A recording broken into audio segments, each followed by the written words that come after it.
இந்த காலத்துல தாய் தந்தைக்கு அந்த ஓல்டேஜ் சென்டர்ல விட்டுட்டு நான் கனடாக்கு போறேன், நான் யூஎஸ்ஏக்கு போறேன், என்னுடைய ஃபியூச்சர் ஸ்பாயில் ஆயிடும்னு சொல்லி போறாங்க பாருங்க. அவங்களுடைய இந்த ஃபியூச்சரும் போயிடும், அவங்களுடைய மறுமையுடைய ஃபியூச்சரும் போயிடும்.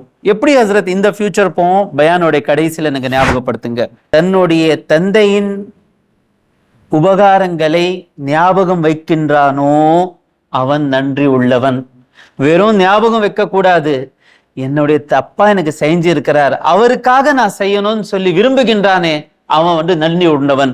அவன் அல்லாவுடனும் நல்லவனாக இருப்பான். இவர் அப்பாவுடைய நண்பர், இவருக்கு அப்பா சலாம் சொல்லுவாரு, இவருடன் அப்பா பேசுவாரு, நானும் இவருடன் பேசணும். நல்ல மகனுடைய அடையாளம்.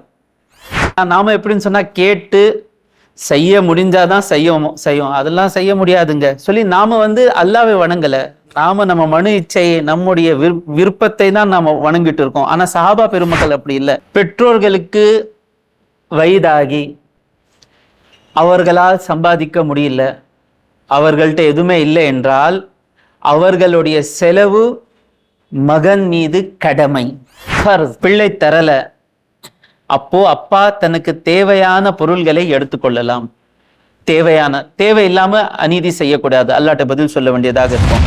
அஸ்ஸலாமு அலைக்கும் வரஹ்மத்துல்லாஹி வபரகாத்துஹு. நஹ்மதுஹு வ நுஸல்லி அலா ரசூலிஹில் கரீம் வ அலா ஆலிஹி வ அஸ்ஹாபிஹி அஜ்மஈன். கண்ணியம் நிறைந்த அல்லாஹ்வின் நல்லடியார்களே, இன்று நாம் தந்தையின் உரிமைகளை பற்றியும் தந்தையின் அந்தஸ்தை பற்றியும் தந்தையின் மகிமையை பற்றியும் பேச உள்ளோம். ரசூலுல்லாஹ் ஸல்லல்லாஹு அலைஹி வஸல்லம் அவர்களிடத்துல அப்துல்லா இப்னு மஸ்ஊத் ரலியல்லாஹு தஆலா அன்ஹு அவர்கள் கேட்டார்கள், யா ரசூல் அல்லாஹ், அல்லாஹ்வின் தூதரே, ஐயுல் அமாலி அஹப்பு இலல்லாஹ், வணக்கங்களிலேயே அல்லாஹ்வுக்கு மிக பிரியமான வணக்கம் எது? அஸ்ஸலாத்து அலா வக்திஹா, நேரத்துடன் தொழுவது. ஃபஜருடைய நேரத்துடன், துஹருடைய நேரத்துடன், அசர். யாருக்கு இந்த பழக்கம் இருக்கிறதோ, யாருடைய வாழ்க்கையில ஒவ்வொரு நாளும் 5 வேளை தொழுகை அந்தந்த நேரத்துல தொழுணும்னு சொல்லி இருக்கிறாங்களோ, அவங்க ஒவ்வொரு நாளும் அல்லாஹ்வுக்கு பிரியமான செயல் செய்கிறார்கள். அதுக்கு பிறகு அவர் கேட்கிறார், சும்மா ஐயோ, அதுக்கு பிறகு என்ன யா ரசூலல்லாஹ்? நாம இருந்தா தொழுகை மட்டும் போதும், அது மட்டும் போதும், அல்லாஹ்வுக்கு பிரியமான செயல் நம்ம செஞ்சிட்டோம். ஆனா ஒரு மோமினுக்கு நல்ல செயல் செய்வதை சோர்வு அடைய மாட்டார், போர் ஆக மாட்டாரு. அவர்கிட்ட பிறகு என்ன யா ரசூலல்லாஹ்? தொழுகை எல்லா வணக்கங்களிலேயே சிறந்த வணக்கம். பிர்ருல் வாலிதைன், பிறகு பெற்றோர்களுடன் நல்ல முறையில் நடந்து கொள்வது. குல்து, நான் கேட்டேன். சும்மா ஐயோ, குல்து என்றால் நான் சொன்னேன், ஆனா இந்த ஹதீஸ்ல குல்துன்னு சொன்னா நான் கேட்டேன். சும்மா ஐயோ, பிறகு எது யா ரசூலல்லாஹ்? காலா அல் ஜிஹாது ஃபீ சபீலில்லாஹ், அல்லாஹ்வுடைய பாதையில ஜிஹாத் செய்வது. ஜிஹாத் செய்வதை விட பெற்றோர்களுடன் நல்ல முறையில் நடந்து கொள்வது சிறந்த வணக்கம். சென்ற வாரம் தாயோடைய உரிமைகளை பற்றி கேட்கின்ற நேரத்தில் நாம் கேட்டோம், ஸல்லல்லாஹு அலைஹி வஸல்லம் அவர்களிடத்துல சஹாபா பெருமக்கள் வருவார்கள், நான் ஜிஹாது செய்ய விரும்புறேன்னா ஸல்லல்லாஹு அலைஹி வஸல்லம் தான் கேட்பாங்க, உன்னுடைய தாய் தந்தை உயிரோடு இருக்கிறார்களா, அவர்களுக்கு உன்னுடைய சேவை தேவையாக இருக்கிறதா என்று கேட்பாங்க. அப்படி ஒரு கால் தேவையாக இருந்தால் ஜிஹாதுக்கு கூட செல்லக்கூடாது. இப்போ இந்த காலத்துல தாய் தந்தைக்கு அந்த ஓல்டேஜ் சென்டர்ல விட்டுட்டு நான் கனடாக்கு போறேன், நான் யூஎஸ்ஏக்கு போறேன், என்னுடைய ஃபியூச்சர் ஸ்பாயில் ஆயிடும்னு சொல்லி போறாங்க பாருங்க. அவங்களுடைய இந்த ஃபியூச்சரும் போயிடும், அவங்களுடைய மறுமையுடைய ஃபியூச்சரும் போயிடும். எப்படி ஹசரத் இந்த ஃபியூச்சர் போவோம்? பயானுடைய கடைசியில எனக்கு ஞாபகப்படுத்துங்க. தந்தை தாயை அதிகமா ஒரு பொறுக்கி கூட தாய்க்கு மரியாதை செஞ்சிருவான். ஆனா தந்தையுடைய விஷயம் எப்படி தெரியுமா? நல்லவங்க, மற்ற விஷயங்கள் எல்லாமே நல்ல முறையில் வாழுகின்றவர்களும் தந்தையுடைய விஷயத்துல தவறு செய்வாங்க. இன்று நாம் பார்ப்போம், நம்மில் ஒவ்வொருவரும் நன்றி உள்ளவர்களாக இருக்கிறோமா இல்ல நன்றி மறந்தவர்களாக இருக்கிறோமான்னு சொல்லி பார்த்துடலாம். எவன் ஒருவன் தன்னுடைய தந்தையின் உபகாரங்களை ஞாபகம் வைக்கின்றானோ அவன் நன்றி உள்ளவன். வெறும் ஞாபகம் வைக்க கூடாது, என்னுடைய அப்பா எனக்கு செஞ்சு இருக்கிறார், அவருக்காக நான் செய்யணும்னு சொல்லி விரும்புகின்றானே அவன் நன்றி உண்டவன், அவன் அல்லாஹ்வுடனும் நல்லவனாக இருப்பான். இதுக்காக தான் ஸல்லல்லாஹு அலைஹி வஸல்லம் அவர்கள் சொல்கிறார்கள், ரிதல்லாஹி ஃபி ரிதல் வாலிதி, அல்லாஹ்வுடைய பொருத்தம் தந்தையின் பொருத்தத்தில் இருக்கிறது. இன்னொரு ஹதீஸ்ல பெற்றோர்கள் சொல்லி வந்திருக்கு. ஆனா பெரும்பாலான ஹதீஸ்களுடைய வார்த்தை அல்லாஹ்வுடைய திருப்பொருத்தம் தந்தையின் பொருத்தத்தில் இருக்கிறது. வசுக்துல்லாஹி ஃபி சுக்தில் வாலிதி, அல்லாஹ்வுடைய கோபம் தந்தையின் கோபத்தில் இருக்கிறது. தந்தை கோபமாக இருந்தால் அல்லாஹ் நம் மீது கோபமாக இருக்கின்றான். தந்தை பொருந்து கொண்டால் அல்லாஹ் நம் மீது பொருந்து கொண்டான் என்று நினைத்து கொள்ள வேண்டும். சில நேரத்துல சொல்லுவாங்க, அப்பா குற்றம் செய்ய சொன்னால் அது எல்லாத்துக்கும் தெரிஞ்சதுதான். லா தாஅத லில் மக்லூகி ஃபி மஅசியத்தில்லாஹி, அல்லாஹ்வுக்கு மாறு செய்கின்ற விஷயத்துல யாருக்கும் நாம பின்பற்ற வேண்டாம். தந்தை தொழுவ கூடாதுன்னு சொன்னா நாம அவர் பேச்சு கேட்க மாட்டோம். தந்தை ஜகாத் கொடுக்க வேண்டாம்னு சொன்னா நாம அந்த பேச்சு கேட்க மாட்டோம். ஆனா மற்ற விஷயங்கள்ல தந்தையுடன் நல்ல முறையில் வாழ்ந்தால் அல்லாஹ்வுடைய பொருத்தம் நமக்கு கிடைக்கும். கண்ணியம் நிறைந்த அல்லாஹ்வின் நல்லடியார்களே, இன்னொரு ஹதீஸ்ல ஸல்லல்லாஹு அலைஹி வஸல்லம் அவர்கள் சொல்கிறார்கள், அல் வாலிது ஔஸது அப்வாபில் ஜன்னா, தந்தை சொர்க்கத்தின் நடு கதவாக இருக்கிறார். நடு கதவு என்றால் என்ன? நடு கதவுல இருந்து நாம போனோம்னு சொன்னா இந்த புறத்தில் இருக்கிற கதவுகள் கூட நம்முடையது, இந்த புறத்தில் இருக்கிற கதவுகளும் நம்முடையது. நடு கதவுல யார் போவான்? சென்ட்ரல் டோர்ல போங்கன்னு சொன்னா அர்த்தம் என்ன? விஐபி. யார் சொன்னது? மாஷா அல்லா, மாஷா அல்லா. நடு கதவு என்றால் யார் தன்னுடைய தந்தையுடன் நல்ல முறையில் வாழ்ந்தானோ அவன் சொர்க்கத்தின் நடு கதவுல செல்வான் சொன்னா விஐபியாக மறுமை நாளில் அவன் செல்வான். இன்னொரு ஹதீஸ்ல ஸல்லல்லாஹு அலைஹி வஸல்லம் அவர்கள் சொல்கிறார்கள், அபு சயீத் மாலிக் பின் ரஈதா சாயிதி ரலியல்லாஹு தஆலா அன்ஹு அவர்கள் சொல்கிறார்கள், இந்த ஹதீஸ் அபு தாவூத், இப்னு மாஜா மற்ற கிதாபுகள்ல பதிவு செய்யப்பட்டுள்ளது. பைனமா நஹ்னு ஜுலூஸுன் இன்த ரசூலில்லாஹி ஸல்லல்லாஹு அலைஹி வஸல்லம், ஸல்லல்லாஹு அலைஹி வஸல்லமுடன் நாம் அமர்ந்து இருந்தோம். இது ஜாஅ ரஜுலும் மின் பனி சலமா, பனி சலமா கூட்டத்திலிருந்து ஒரு நபர் வந்தார். ஃபகாலா, அவர் கேட்டார், யா ரசூலல்லாஹ், அல்லாஹ்வின் தூதரே, ஹல் பகியா மின் பிர்ரி அபவையா ஷையுன் அபர்ருஹுமா பிஹி பாத மௌதிஹிமா, என்னுடைய தாய் தந்தையுடன் நல்ல முறையில் வாழக்கூடிய விஷயங்களில அவங்க மரணித்ததற்கு பிறகும் ஏதாவது மீதி இருக்கிறதா? பல விஷயங்கள் இருக்குல்ல, தாய் தந்தை மீது அவருக்கு தேவை இருந்தால் நாம் சேவை செய்ய வேண்டும், பல உரிமைகள் உள்ளன. அவங்க மரணித்ததற்கு பிறகும் ஏதாவது அவர்களுடைய உரிமைகள் நம் மீது இருக்கிறதா என்று கேட்டார்கள். அப்ப ஸல்லல்லாஹு அலைஹி வஸல்லம் அவர்கள் சொன்னார்கள், கேட்டுக்குங்க, யாருடைய தாய் தந்தை மரணித்தார்களோ இந்த விஷயங்கள் நாம் செய்ய வேண்டும். அஸ்ஸலாத்து அலைஹிமா, அவங்களுக்காக துஆ செய்ய வேண்டும். ஒவ்வொரு தொழுகையிலையும் எந்த துஆ மறந்தாலும் இந்த துஆ மறக்க கூடாது. எந்த துஆ? ரப்பிர் ஹம்ஹுமா கமா ரப்பயானி சகீரா, ரப்பே, நான் சிறுவனாக இருந்த பொழுது எவ்வாறு அவர்கள் என் மீது கருணை காட்டினார்களோ அதை போல் நீ அவர்கள் மீது கருணை காட்டுவாயாக. ரப்பிர் ஹம்ஹுமா கமா ரப்பயானி சகீரா முதல். இரண்டாவது, ஃபல் இஸ்திக்ஃபாரு லஹுமா, அவர்களுக்காக நாம் பாவ மன்னிப்பு தேட வேண்டும். வ இன்ஃபாது அஹதிஹிமா மின் பாதிஹிமா, அவர்களுக்கு பிறகு அவர்கள் வாக்கு கொடுத்து இருந்தால் அந்த வாக்குகளை நிறைவேற்ற வேண்டும். வசிலத்துர் ரஹிமி அல்லதி லா தூசலு இல்லா பிஹிமா, அவர்களுடைய உறவினர்களுடன் நாம் சேர்ந்து வாழ வேண்டும். தந்தையின் உறவினர்கள், அவர் அப்பாவுடைய சகோதரர் ஆயிடுச்சே, அவர் அப்பாவுடைய கசின் ஆயிடுச்சேன்னு சொல்லி பார்க்க கூடாது. அப்பாவுடைய உறவினர்கள் அப்பா உயிருடன் இருந்தால் யார் கூட அப்பா சேர்ந்து இருப்பாரோ அவர் கூட நாமும் சேர்ந்து இருக்க வேண்டும். ஒருவர் அப்பாவுடைய ஒரு உறவினர் வஃபாத் ஆயிட்டாரு, அப்பா உயிரோட இருந்தா அந்த அவருடைய மையத்துக்கு போயிருப்பாரா? ஆம், போயிருப்பார், நானும் போக வேண்டும். அப்பாவுக்கு இவர் அழைத்தால் ஒரு விருந்துக்கு அப்பா போயிருப்பாரா? போயிருப்பாரு, நானும் அந்த விருந்துக்கு போக வேண்டும். புரியுதாங்க? பிறகு எத்தனை ஆயிடுச்சு? ஒண்ணு, துஆ செய்ய வேண்டும். இரண்டாவது, பாவ மன்னிப்பு தேட வேண்டும். மூணாவது, அவர்கள் வாக்கு கொடுத்திருந்தால், ஒப்பந்தம் ஏதாவது செய்திருந்தால் அதை பூர்த்தி செய்யணும். இது எத்தனாவது? மூணாவது. நாலாவது, அவர்களுடைய உறவினர்களுடன் நாம் சேர்ந்து இருக்க வேண்டும். ஐந்தாவது, வைக்ராமு சதீகிஹிமா, இது உறவினர்கள். அவருடைய நண்பர்களுக்கு நாம் கண்ணியம் செய்ய வேண்டும். இவர் அப்பாவுடைய நண்பர், இவருக்கு அப்பா வந்து சலாம் சொல்லுவாரு, இவருடன் அப்பா பேசுவாரு, நானும் இவருடன் பேசணும். நல்ல மகனுடைய அடையாளம். அப்துல்லா சஹாபா பெருமக்கள் எல்லாம் நாம எப்படின்னு சொன்னா கேட்டு செய்ய முடிஞ்சாதான் செய்யும், அதெல்லாம் செய்ய முடியாதுங்க சொல்லி நாம வந்து அல்லாஹ்வை வணங்கல. நாம நம்ம மனு இச்சை, நம்முடைய விருப்பத்தை தான் நாம வணங்கிட்டு இருக்கோம். ஆனா சஹாபா பெருமக்கள் அப்படி இல்லை. அப்துல்லா இப்னு உமர் ரலியல்லாஹு தஆலா அன்ஹு அவர்களை பற்றி அப்துல்லா இப்னு தீனார் சொல்கிறார்கள், அன்ன ரஜுலம் மினல் அராபி லகியஹு பிதரீகி மக்கா. மக்காவுடைய பாதையில ஒரு கிராமத்து வாசி, காட்டு அரபின்னு சொல்ல மாட்டேனா, கிராமத்தின் அரபி ஒருவர் வந்தாரு. கிராமத்துன்னு சொன்னா அவருடைய ஆடைகள் எல்லாம் அழுக்கா இருக்கும், ஏழை போல இருப்பாரு. ஃபஸல்லம அலைஹி அப்துல்லா இப்னு உமர். அவரை பார்த்த உடனே அப்துல்லா உமர் ரலியல்லாஹு தஆலா அன்ஹுடைய மகன் அப்துல்லா இப்னு உமர் ரலியல்லாஹு தஆலா அவரை பார்த்த உடனே அஸ்ஸலாமு அலைக்கும் சொன்னாரு. வஹமலஹு அலா ஹிமாரின் கான இர்கபுஹு.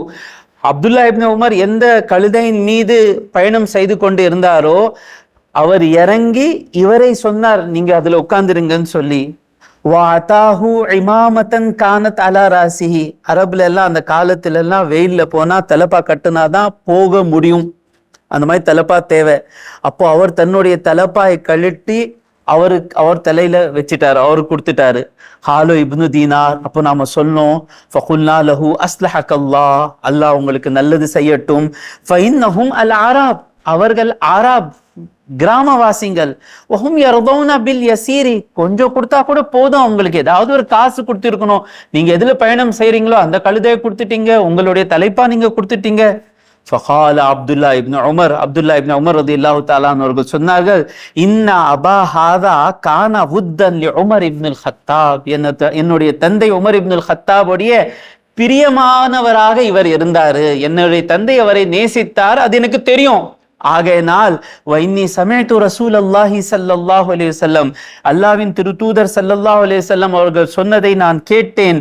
இன்ன அபர்ரல் பிர்ரி, நல்லது செய்யற விஷயத்திலேயே மிக சிறந்தது என்னவென்றால் சிலத்துல் வலதி அஹ்ல வுத்தி அபீஹி, தந்தை யாரை விரும்புகிறாரோ அவருடன் நல்ல முறையில் நடந்து கொள்வது. தந்தையுடன் நாம் எல்லாம் நல்ல முறையில் நடந்து கொள்கின்றோம். அதிலேயே சிறந்தவன் யார் என்றால் யாருடன் யாரை தந்தை நேசித்தாரோ அவரை நாம் நேசிக்க வேண்டும். புரியுதாங்க? இன்னொரு ஹதீஸ் கேளுங்க. நாம சுயநலவாதிகள்.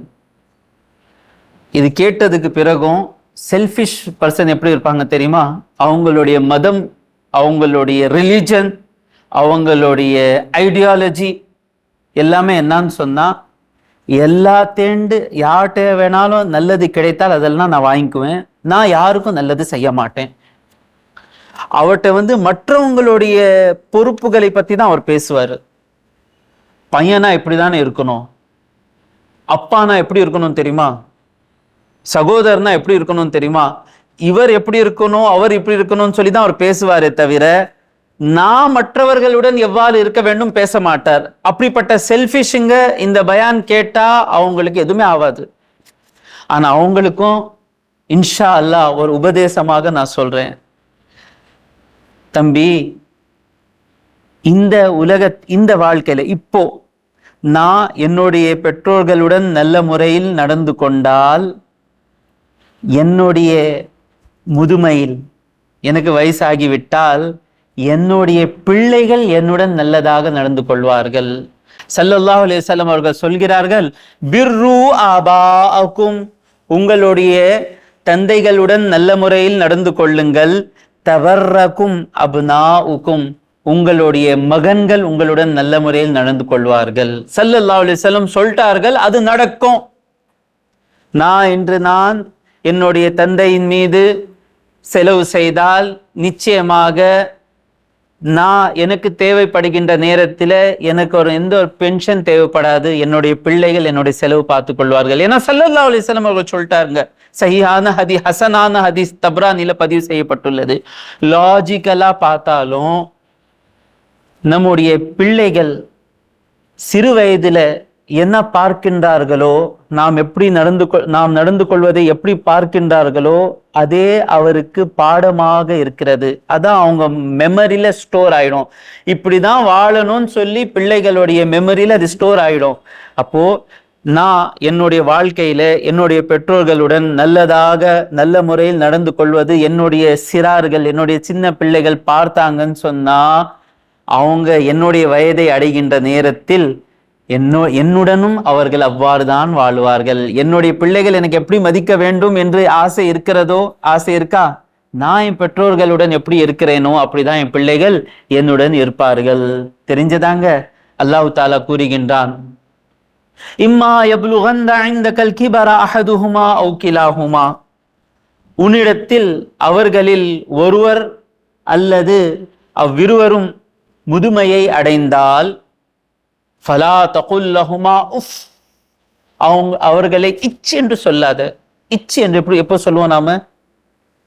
நமக்கு பிடிக்காத ஏதாவது விஷயத்தை சொன்னா சி, அடிக்கடி ஒரு கேள்வி கேட்டா சி. நம்ம வெளியில போற நேரத்துல ஆமா வயசானவங்க என்ன கேட்பாங்க, எங்கேப்பா போயிட்டு வர, இப்போ எங்கே போற, அப்போ எங்கே போறேன்னு சொல்லி கேட்ட உடனே என்ன சொல்லுவோம்? என்னம்மா சும்மா சும்மா கேட்டுட்டு. கழுதை பார்க்கணுமா? சென்னையில கழுதை இல்லைங்க, கழுதை பார்க்கணுமா? அம்மா அப்பாவுடன் இப்படி பேசுறான் இல்ல, என்ன அவனுக்கு புத்தி இல்லையாமா? இப்பதானே எங்க சொல்லிட்டு போனோம். இதான் கழுதையின் தந்தை. கோபமாக பேசுகிறேன். தாய் தந்தை மதிக்க தெரியாதா? நீ மனிதனே இல்லை, நீ ஒரு மனிதனே இல்லை. அப்போ அவங்க எங்க வயசானது பிறகுதான் சொல்லக்கூடாது, வயசாவதற்கு முன்னாலே சொல்லாமா? வயசாவதற்கு முன்னாலே சொன்னா கண்ணத்துல ஒரு வைப்பாரப்பா, புரியுதா? அந்த வயசுல போய் ஏதாவது வேலை கொடுத்தா சொன்னா அம்மா என்ன பண்ணுவாங்க? கரண்டி எடுத்துட்டு வந்துருவாங்க. என்னடா கிச்சின்னு சொல்றேன்னு சொல்லி.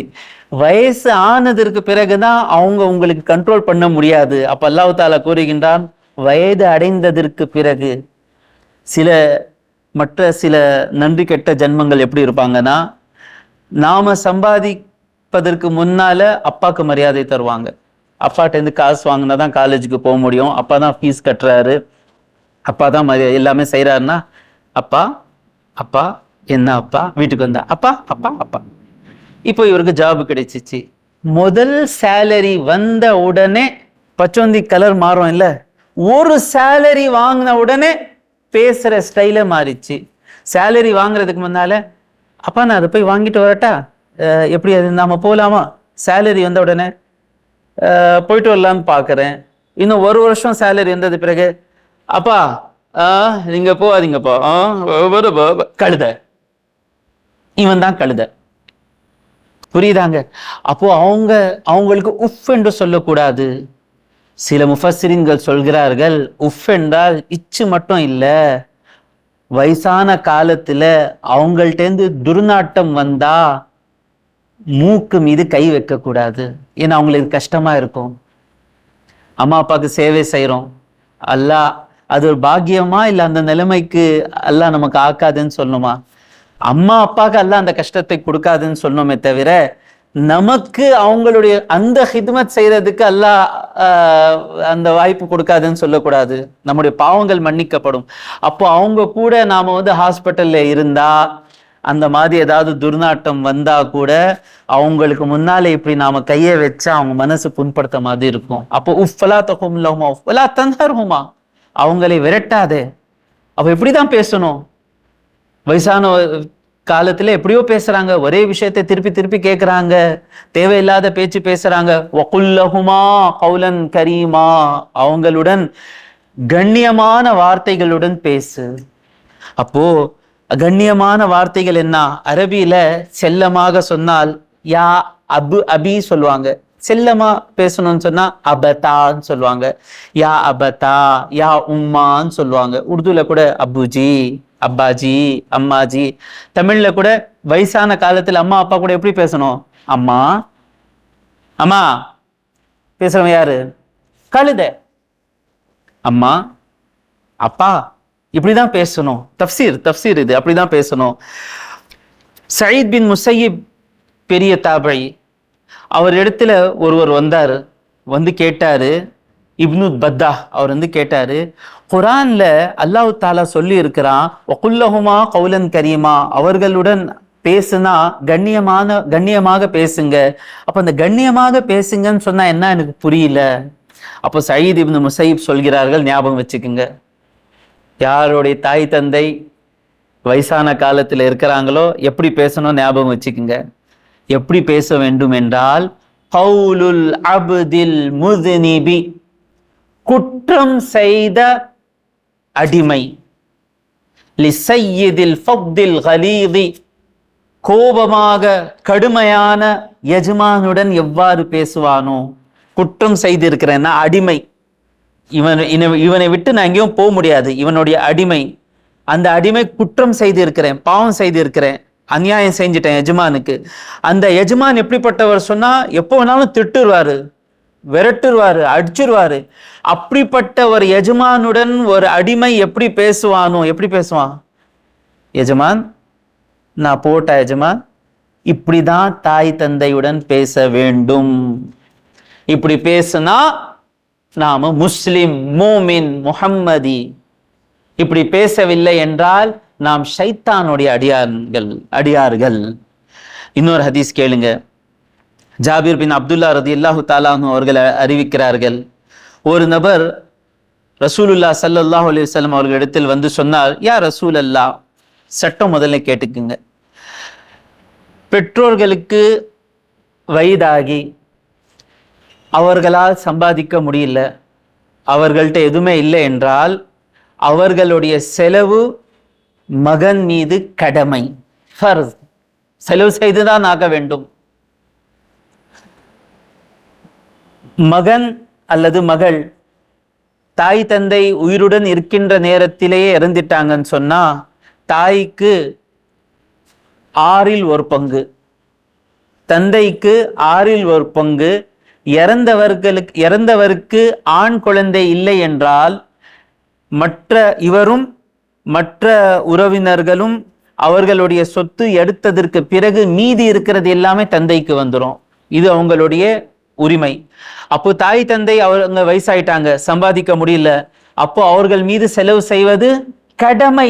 செய்யலை என்றால் குற்றவாளி, நரகவாதி. மேலும் அவர்களிடத்தில் இருந்தா கூட அல்லாவின் பாதையில் செலவு செய்கின்ற செலவில் முதல் உரிமை யாருக்கு? ரசூலுல்லாஹ் ஸல்லல்லாஹு அலைஹி வஸல்லம் இடத்துல வந்து கேட்டாங்க, சூரா பக்ராவுடைய வசனம், யஸலூனக மாதா யுன்ஃபிகூன், நபியே உங்களிடத்தில் கேட்கிறார்கள் என்ன செலவு செய்யணும், யார் மீது செலவு செய்யணும். குல் மா அன்ஃபக்தும் மின் கைரின், எது நல்லது நீங்க செலவு செய்கிறீர்களோ அந்த செலவு மீது முதல் உரிமை யாருடையது? லில் வாலிதைன், பெற்றோர்களுடைய உரிமை. பெற்றோர்களுக்கு திருப்தி படுத்ததற்கு பிறகுதான் நாம் பள்ளிவாசலுக்கு கொடுக்க வேண்டும். புரியுதாங்க? முதல் உரிமை யாருடையது? பெற்றோர்கள் உரிமை. கேட்டா எப்படி இருக்கு? செய்யணும்னு சொல்லி மனசு தோணுதா? நன்றி உள்ளவன். செய்யலாமா என்று நினைக்கிறானா? நன்றி கெட்டவன், நாயை விட மோசமானவன். அப்போ ஒரு நபர் வந்து சொன்னார், யா ரசூலல்லாஹ், இன்னா அபி, என்னுடைய தந்தை அகத மாலி, என்னுடைய பொருள் எடுத்துக்கிறார். சட்டம் கேட்டுக்குங்க, பிள்ளை தரல, அப்போ அப்பா தனக்கு தேவையான பொருள்களை எடுத்துக்கொள்ளலாம். தேவை இல்லாம அநீதி செய்யக்கூடாது, அல்லாட்ட பதில் சொல்ல வேண்டியதாக இருக்கும்.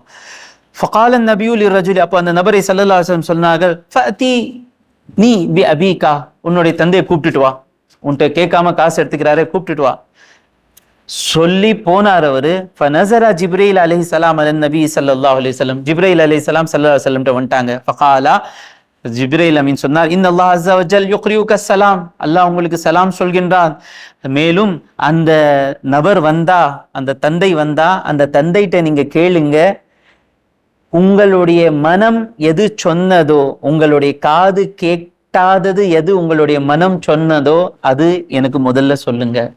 மனசுல சில விஷயங்கள் வந்துச்சு, அந்த விஷயங்களை அவர் வாயில் கொண்டு வரவில்லை, ஏன்னா மற்றவங்களுக்கு சொல்லல, மனசுல பேசிக்கிட்டார். அப்போ அந்த தந்தையும் வந்தாரு, அந்த பிள்ளையும் வந்தார். ஸல்லல்லாஹு அலைஹி வஸல்லம் அவர்கள் சொன்னார்கள், ஏன்பா உன்னுடைய பிள்ளை வந்து இந்த மாதிரி கம்ப்ளைண்ட் பண்றான், நீங்க வந்து பர்மிஷன் இல்லாம எடுத்துக்கிறீங்களாமே, அப்போ அவர் சொன்னார், யா ரசூலல்லாஹ், அவன்கிட்ட நீங்க கேளுங்க, ஹல் உன்ஃபிகுஹு இல்லா அலா இஹ்தா அம்மாதிஹி அவ் ஹாலாதிஹி அவ் அலா நஃப்ஸி.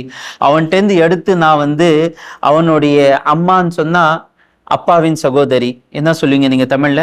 உருதுல புப்புன்னு சொல்லுவாங்க, தமிழ்ல அத்தை. அத்தைனா என்ன அத்தை? நான் சொல்லிடுறேன், அப்பாவுடைய சகோதரி.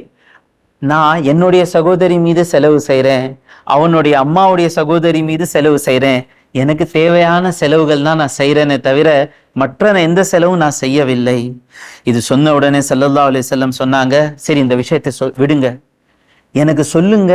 உங்க மனசுல சில விஷயங்கள் நீங்க சொன்னீங்கல்ல, வாயால் சொல்லாமல் நாவால் சொல்லாமல் மனசுல சொன்னீங்கல்ல, அந்த விஷயத்தை சொல்லுங்க. அப்போ அவர் சொன்னார், யா ரசூலல்லாஹ், உங்களுக்கு எப்படி தெரியும் என் மனசுல சொன்னது? ஜிப்ரைல் எனக்கு சொன்னார்.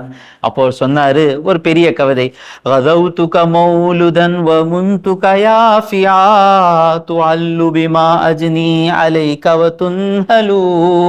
சுருக்கமாக சொல்ல போனா, நீ குழந்தையாக இருந்தப்போ கூட நான் உன் மீது செலவு செய்தேன், நீ வளர்ந்ததற்கு பிறகும் நான் உன் மீது செலவு செய்தேன். உனக்கு நோய் என்று வந்தால் நான் தூங்காம உனக்கு தூங்க வைப்பேன். அந்த நோய் எப்படி இருக்கும்னு சொன்னா, உனக்கு வரல, எனக்கு வந்ததாக இருந்தது. உன்னுடைய சந்தோஷங்களுக்காக நான் என்னுடைய சந்தோஷங்களை நான் விட்டேன், உன்னுடைய சக்சஸ்க்காக நான் என்னுடைய வாழ்க்கை அர்ப்பணம் செய்தேன்.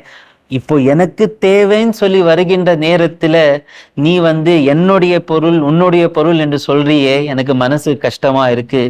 இது சொன்ன உடனே ஸல்லல்லாஹு அலைஹி வஸல்லம் அந்த நபருடைய சட்டையை பிடித்து, அந்தா நீனும் வமாலுகா உன்னுடைய பொருளும் லி அபீகா உன்னுடைய தந்தையுடைய உரிமையாகும் என்று சொன்னார்கள். கண்ணியம் நிறைந்த அல்லாஹ்வின் நல்லடியார்களே, தாய் தந்தையின் மீது செலவு செய்தால் நாம் ஏழை ஆகிவிடும் என்று நினைக்காதீர்கள். எனக்கு தெரிந்தவர்கள் பலர், குறைந்தபட்சம் 20 நபர்கள் இருக்கிறாங்க, குறைந்தபட்சம். இந்த ஒரு மகன் தன்னுடைய பெற்றோர்கள் மீது செலவு செய்யறது தன்னுடைய பொறுப்பு என்று நினைத்து வாழுகின்றானோ, அவன் இன்ஷா அல்லாஹ் ஒரு கால் வறுமையை பார்க்க மாட்டான். 1000 ரூபாய் தாய் தந்தை மீது செலவு செய்தால் அல்லாஹ் தாலா 10,000 தருவான். தராவிட்டாலும் 10,000 ரூபாவுடைய செலவை விட்டும் உங்களை காப்பாற்றுவான். என்னுடைய வாழ்க்கையில ஒரு நபரையும் நான் பார்க்கல, தாய் தந்தை மீது செலவு செய்யறது என்னுடைய பொறுப்புன்னு சொல்லி இருக்க ஒரு மகனையும் நான் பார்க்கல ஏழையா போனது. அதே சமயத்துல தாய் தந்தை மீது செலவு செய்தா நான் ஏழையா போயிடுவேன்னு சொல்லி போறான் பாருங்க, அவனுடைய வாழ்க்கை மோசமான வாழ்க்கையாக மாறுகிறது. அவன் கனடாக்கு போயிடுறான், யுஎஸ்ஏக்கு போயிடுறான். ஆனா அவனுக்கு 60 வயது ஆனதற்கு பிறகு அவனுடைய பிள்ளைகள் அவனுடன் நடந்து கொள்கின்ற நிலைமை பார்க்க வேண்டும். ஆகையினால் அம்மா நமக்கு செய்யறது எல்லாத்துக்கும் தெரியுங்க, அப்பா செய்யறது தெரியாது. பிறக்கிறதுக்கு முன்னாலே அப்பாவுக்கு நம்ம செலவு தரோம், அந்த ஸ்கேன் எடுக்கணும், அந்த ஸ்கேன் எடுக்கணும், ஹாஸ்பிட்டலில் செலவு செய்யணும், இந்த செலவு செய்யணும். அம்மா பால் ஊட்டுவது தான் நமக்கு தெரியுது, மற்ற எல்லா விஷயங்களையும் அப்பா செய்வாரு, அது நமக்கு தெரியாது. அப்பாவுடைய பாசம் எப்படி தெரியுமா? தன்னுடைய பொருள் தன்னுடைய பிள்ளைகளுடைய பொருள் என்று நினைப்பார். சம்பாதிக்கிற நேரத்துல எனக்காக சம்பாதிக்கிறேன்னு சொல்லி நினைக்க மாட்டார் அப்பா. சில சுயநலவாதிகள், சில சோம்பேறிகளை தவிர பல தந்தையாக இருக்கக்கூடியவர்கள் சம்பாதிக்கின்ற நேரத்தில் எனக்காக சம்பாதிக்கிறேன் என்று நினைக்க மாட்டார். நானும் தந்தையாக இருக்கிறேன், நீங்களும் தந்தையா இருக்கிறீங்க, என்னுடைய பிள்ளைகளுக்காக சம்பாதிக்கிறேன் என்று சம்பாதிப்பார்கள். அவருடைய சம்பாதிக்கின்ற நேரத்தில் இந்த ஆபீஸ்ல திட்டுவாங்க, போடா அது அறிவு இல்லையா, இது இல்லையா. நம்ம கேட்போம், கோவம் வரலையா அங்க உங்களுக்கு? இல்லைங்க, பசங்களுடைய ஃபீஸு கட்ட வேண்டியதா இருக்கு, பசங்களுக்கு நம்ம ஸ்கூல் யூனிஃபார்ம் வாங்கி கொடுக்கணும்னு சொல்லியிருக்கோம். தந்தையுடைய உள்ளம் எப்படி தெரியுமா? ஈத் வந்தா தான் சட்டை போட்டா அவருக்கு திருப்தி இருக்காது. பிள்ளைங்கள் நல்ல நல்ல சட்டை போட்டாங்களா, அதே அவங்களுக்கு போதுமா இருக்கும். நிறைய பாருங்க, அப்பா நீங்க சட்டை போட்டீங்களா, தேவையில்லைப்பா பசங்க போட்டுட்டாங்க போதும். நாம சாப்பிட்டா அவங்க சாப்பிட்ட மாதிரி இருக்கும், நாம சந்தோஷமாக இருக்கா அவங்க சந்தோஷமாக இருக்கும். நம்மை விட அவங்களுடைய பெயர், அவங்களுடைய புகழ் அதிகமானா தந்தைக்கு சந்தோஷமாக இருக்கும். தந்தையை போல நேசிக்கின்றவன் எந்த ஒரு மனிதன் ஆக மாட்டான். ஆகையால் நன்றி உள்ளவனாக நாம் வாழுவோம், தந்தைகளை மரியாதை செய்வோம். அவங்க நின்றுட்டு இருந்தா நம்ம உட்காரக்கூடாது. அவங்க இருந்தாங்கன்னா அவங்களுடைய சத்தத்தை விட நம்முடைய சத்தம் உயரமாக இருக்கக்கூடாது. அப்படி ஒரு கால் நடந்துச்சுன்னு சொன்னா உடனடியாக அவருடன் மன்னிப்பு கேட்க வேண்டும். அவர் எந்த வீட்டுல அவர் இருக்கிறாரோ அந்த வீட்டுல அவருடைய ஆட்சி தான் நடக்க வேண்டும். என்னுடைய பணம் செலவு செய்தா கூட, என்னுடைய பொருள், என்னுடைய வீடு, என்னுடைய பணம் இருந்தா கூட அந்த வீட்டுல அப்பா இருக்கிறார் சொன்னா அப்பா நினைக்கிறது போலதான் அந்த வீட்டுடைய செலவு நடக்கணும். அப்பா நினைக்கிறது போலதான் அந்த வீட்டுடைய அமைப்பு இருக்கணும். இப்படிப்பட்ட பிள்ளைகள் என்னுடைய நெருங்கியவர்களாக இருக்கிறாங்க. இப்போ இந்த காலத்துல கூட நல்ல முஸ்லீமாக இருக்க வேண்டும். வெறும் தஸ்பி வச்சுக்கிட்டா, வெறும் தாடி வச்சுக்கிட்டா, வெறும் பயான் பண்ணிட்டா நல்லவன் இல்லை. உண்மையில நல்லவன் யார் என்றால் அல்லாஹ் மற்ற மக்களுடைய உரிமைகள் எது நம்முடைய பொறுப்பில் தந்துள்ளானோ அந்த பொறுப்புகளை யார் சரியாக செய்கின்றானோ அவன் அல்லாஹ்வுடைய விஷயத்துல கூட நல்லவனாக இருப்பான். எதை நாம் கேட்டோமோ அது மீது அமல் செய்வதற்கு வல்ல ரஹ்மான் தௌஃபீக் கொடுப்பானாக. வாஹிரு தாவானா அல்ஹம்துலில்லாஹி ரப்பில் ஆலமீன்.